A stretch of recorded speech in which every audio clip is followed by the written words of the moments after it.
श्रोते हो नमस्कार. आरोग्यम धनसंपदा या कार्यक्रमात आज आपण ऐकणार आहोत उन्हाळ्यातील आहार याविषयी डॉक्टर वसंत भूमकर यांनी दिलेल्या माहितीचा भाग 3.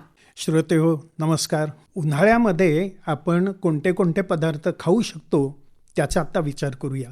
श्रीखंड, श्रीखंडाच्या वड्या, ओल्या नारळाच्या वड्या, तसेच नारळाचे इतर पदार्थ म्हणजे नारळी भात वगैरे आपण नक्की खायला पाहिजेत. भाज्यांचा विचार जर केला ना तर चाकवत, पालक, आंबट चुका, पडवळ, भेंडी, बीट, बटाटा, सुरण, रताळी यांचा अगदी चांगला उपयोग होतो. आळूची पानं किंवा आंबट चुका त्याची पानं याचा खोबऱ्याचे काप, गूळ, शेंगदाणे टाकून पारंपरिक पातळ भाजी करतात ना, ती अगदी आरोग्यदायक आहे. ही भाजी कृमीनाशक आहे, अरुचीनाशक आहे आणि उत्तम काम करते शरीरावर. वाढलेल्या उष्णतेमुळे काही जणांना मूळव्याधीचा त्रास होतो. अशा वेळेला सुरणाचे वेगवेगळे पदार्थ उपयुक्त ठरतात. सुरणाची नेहमी करतो तशी भाजी करायची किंवा सुरणाचे भरीत करायचं, दोन्ही तेवढंच उपयुक्त ठरतं. या कालावधीमध्ये ना कुरड्या, पापड्या, उडीद, नाचणी ह्याचे पापड, कैऱ्या वाळून त्याचे केलेली आंबोशी, साबुदाणा, बटाटा यांच्या पापड्या, हे साठवणीचे पदार्थ आहेत ना, ते करून ठेवावेत. हे सगळे पदार्थ पौष्टिक आहेत आणि दररोजच्या जेवणामध्ये यांचा अंतर्भाव व्हायला हवा.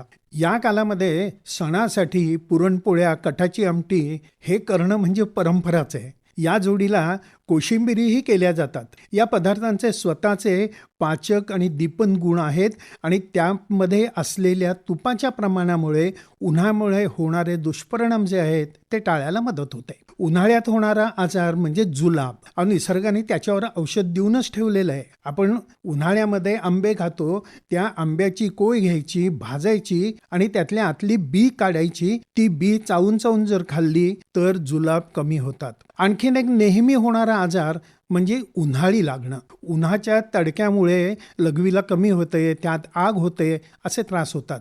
पाणी कमी प्यायला जातं, या त्रासामध्ये भर टाकतं. अशा वेळेला धणे आणि जिरे याचं पाणी अतिशय उपयुक्त ठरतं.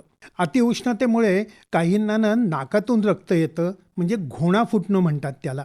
यावर एक सोपा उपाय आहे. दुर्वांचा रस काढायचा आणि तो नाकात टाकायचा, मग त्रास कमी होतो. अशा व्यक्तींना शतावरी धूर्त किंवा वासाघृत देणं आणि ते नाकात टाकणं फायदेशीर ठरतं. उन्हाळ्याचा त्रास कमी व्हावा म्हणून नियमितपणे गुलकंद खावा. गुलकंद सौम्य रेचक आहे, पाचक आहे, सुवासिक आहे आणि शीतल म्हणजे थंड आहे. उन्हाळ्यामध्ये हे एक वरदान आहे. उन्हाळ्यामध्ये मांसाहार कमी करावा, खरं तर करू नये. घामोळ्या हा उन्हाळ्यामधला त्रासदायक प्रकार. उन्हाळ्यामध्ये नेहमी चंदन, वाळा आणि नागरमोथा यांचं उठणं शरीराला लावायचं. घामोळ्यांचा त्रास कमी होतो. काही जणांना खूप घाम येतो आणि त्या घामाला वास पण येतो, घामोळ्या येतात. अशा वेळेला चंदन, वाळा, कचोरा, गवला, यष्टीमधू, गुलाबाच्या पाकळ्या यांचं वस्त्रगाळ चूर्ण तयार करून अंगावर हलक्या हाताने लावायचं. त्रास कमी होतो. इतर ऋतूंमध्ये नाही, पण या ऋतूमध्ये दिवसा झोपलं तर चालतं आणि त्याचबरोबर व्यायाम कमी करायचा किंवा तो टाळला ना तरी पण चालेल. श्रोते हो, आत्ताच आपण उन्हाळ्यातील आहार याविषयी डॉक्टर वसंत भूमकर यांनी दिलेल्या माहितीचा भाग 3 ऐकलात. उद्याच्या भागात ऐकूया याच माहितीचा भाग 4 आणि शेवटचा. या कार्यक्रमासाठी निर्मिती सहाय्य केलं होतं सुचेता गरुडे यांनी आणि या कार्यक्रमाचे सादरकर्ते डॉक्टर प्रफुल्ल तांबे.